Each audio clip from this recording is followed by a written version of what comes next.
Instead of helping public schools, the bill helps the privileged few who can both win the lottery and have the resources to pay the difference between the voucher and the cost of an education. That cost of education is usually more than just the tuition charged, so the recipient not only has to cover the whole tuition, but also has to get access to a charity or religious institution which will subsidize the cost of the education. Many who win the voucher lottery find that they can't even use the voucher because they can't afford the remaining cost of education. And so we've heard a lot about the so-called choice of a private school education.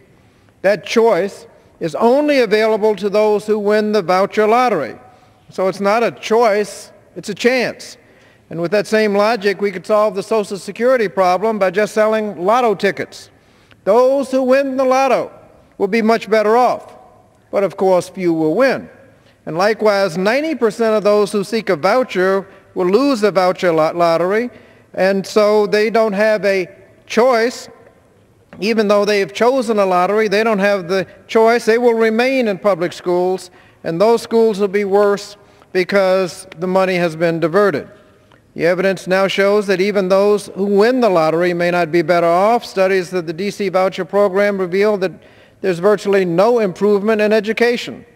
And furthermore, those the program was supposed to help aren't the ones that are benefiting.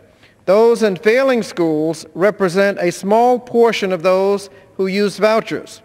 And many of those who use vouchers were already in private schools, and many more would have gone to private schools anyway.